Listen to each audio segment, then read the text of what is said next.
حي على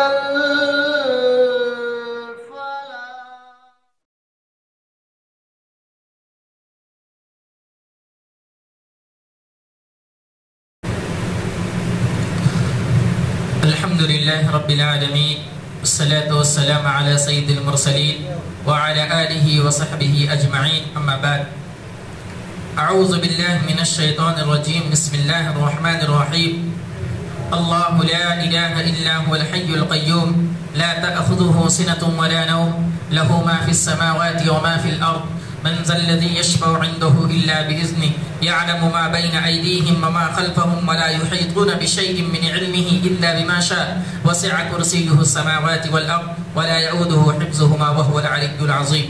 اور آپ کو معلوم ہے کہ یہ جو آیت کریمہ تلاوت کی گئی ہے یہ آیت الکرسی ہے اور اس کی حدیث کے اندر بہت زیادہ اہمیت و فضیلت ہے. اللہ کے نبی صلی اللہ علیہ وسلم نے کہا کہ اگر کوئی آدمی اس آیت الکرسی کو پڑھ لے تو وہ شیطان کے شر سے محفوظ رہے گا. یہ اہمیت و فضیلت ہے. اگر ہم اور آپ اس کا ترجمہ پڑھتے ہیں تو اس آیت کے اندر زیادہ سے زیادہ رب العالمین کی کبریائی، اس کی بڑائی، اس کی برتری کو بیان کیا گیا ہے. سب سے پہلے توحید الوہیت کے بارے میں ہے کہ اللہ لا الہ الا ہو، نہیں ہے کوئی معبود برحق مگر وہی، یعنی ایک ہی رب ہے جس نے پوری دنیا کو بنایا ہے.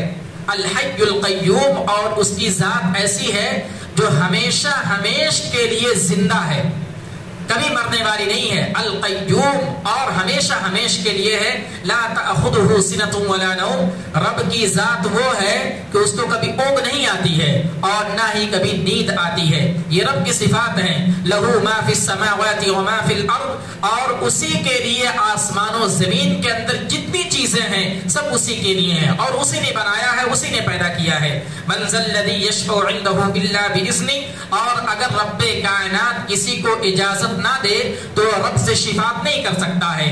یہ رب العالمین کی کبریائی ہے. ولا یحیطون بشیء من علمہ الا بما شاء، اور رب کا علم کسی کے پاس نہیں ہے مگر یہ کہ رب العالمین کسی کو علم دے دے تو اس کا احاطہ کوئی نہیں کر سکتا، اتنا علم ہے. اور اسی طریقے سے وسع کرسیہ السماوات والارض، اور اس کی کرسی کی جگہ جو کرسی ہے اس کی وسعت، اس کی لمبائی اور چوڑائی آسمان و زمین کے اتنا ہے. ولا يؤوده حفظهما، اور وہ رب ہے کہ اس کی حفاظت کیے ہوا ہے اور اس کے حفاظت کرنے میں کبھی تھکتا نہیں ہے، کبھی اکتاتا نہیں ہے. وهو العلی العظیم، اور رب کائنات کی ذات وہ ہے جو بہت ہی اعلیٰ اور بہت ہی عظیم ہے. اس آیت کو آیت اعظم کہا گیا ہے. قرآن مجید کے اندر سب سے بہترین اور سب سے بڑی آیت یہ ہے، ہر ایک اعتبار سے، اہمیت و فضیلت کے اعتبار سے، کبریائی کے اعتبار سے، رب کے صفات بیان کرنے کے اعتبار سے سب سے بڑی آیت یہ ہے. اس کو آیت اعظم کہا گیا ہے.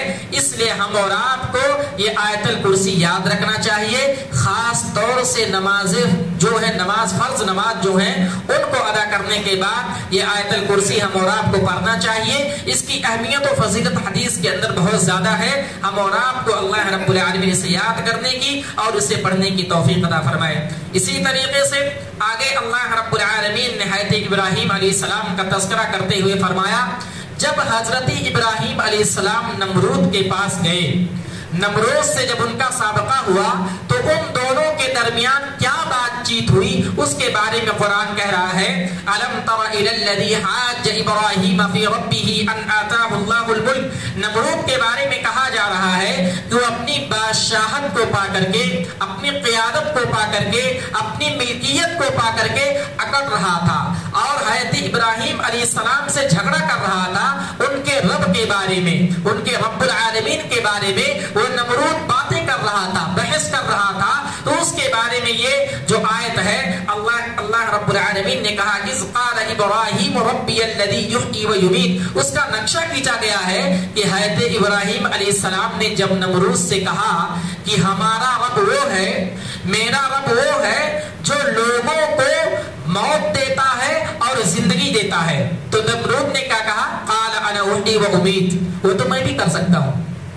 تمہارا رب موت دیتا ہے، جلاتا ہے اور جو ہے کسی کو مار دیتا ہے، زندہ کرتا ہے، وہ چیز میں بھی کر سکتا ہوں۔ اور نمرود 2 آدمیوں کو بلاتا ہے، ایک کو قتل کر دیتا ہے، ایک کو چھوڑ دیتا ہے، کہتا ہے میں بھی یہ کر سکتا ہوں، ایک کو موت کے گھاٹ اتار دیا اور دوسرے کو چھوڑ دیا۔ پھر حضرت ابراہیم علیہ السلام نے کہا قال ابراہیم فإن اللہ یأتی بالشمس من المشرق فأت بها من المغرب فبہت الذی کفر، میرا رب وہ ہے جو سورج کو مشرق سے نکالتا ہے اور مغرب میں لے آ کے ڈبو دیتا ہے، کیا تم یہ کر سکتے ہو؟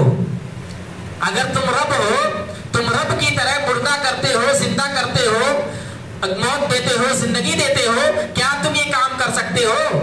اس بات پر وہ بھوچکا ہو گیا، وہ پریشان ہو گیا، نمرود جو ہے پریشان ہو گیا۔ اور اللہ رب العالمین نے آگے کہا واللہ لا یہدی القوم الظالمین، ظالمین کو اللہ رب العالمین ہدایت نہیں دیتا ہے۔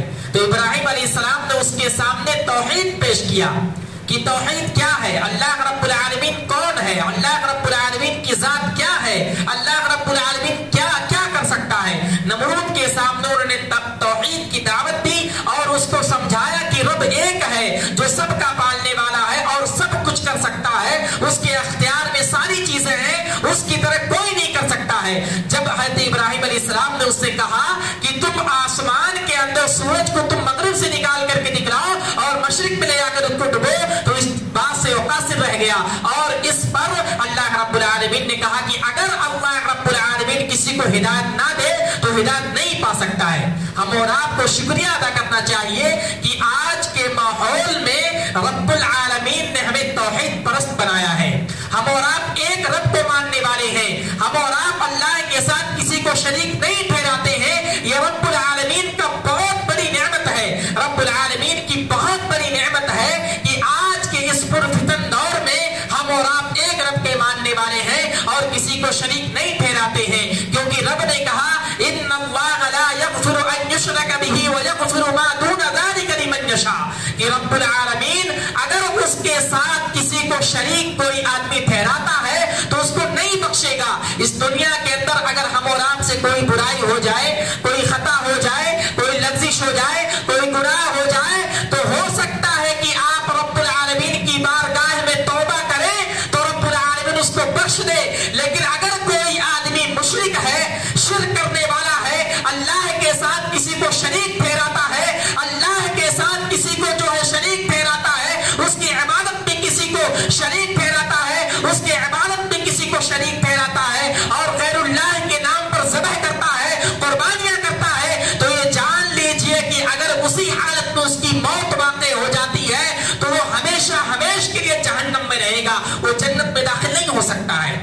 تو ہم اور آپ شکریہ ادا کریں کہ ہم توحید پرست ہیں، اور حضرت ابراہیم علیہ السلام نے نمرود کو توحید کی دعوت دی۔ اور اسی طریقے سے آگے حضرت عزیر کے بارے میں، حضرت عزیر علیہ السلام کے بارے میں ایک آیت نازل کی گئی، او کالذی مر علی قریۃ وہی خاویۃ علی عروشها قال انا یحیی هذه اللہ بعد موتها، کہ حضرت عزیر علیہ السلام ایک بستی سے گزرتے ہیں اور دیکھتے ہیں کہ اس بستی میں کچھ لوگوں کو اللہ رب العالمین جو ہے مار دیتا، ان کو موت کے گھاٹ اتار دیتا اور اپنے چھتوں پر پڑے ہوتے ہیں۔ تو حضرت عزیر علیہ السلام کہتے ہیں کہ یہ تو موت سے دوچار ہو گئے، ان کی زندگی ختم ہو گئی، کیا یہ دوبارہ جو ہے اپنی زندگی پا سکتے ہیں؟ کیا یہ دوبارہ جو ہے زندہ ہو سکتے ہیں؟ اللہ رب العالمین نے حضرت عزیر علیہ السلام کو وہیں پر ان کی روح قبض کر لیتے ہیں، ان کو موت کے گھاٹ اتار دیتے ہیں، اور قال ان يحفظ اماته الله 100 عام ثم بعث، اللہ رب العالمین ان کو 100 سال تک ان کو موت کے گھاٹ اتار دیتے ہیں اور ان کو زندگی نہیں دیتے ہیں۔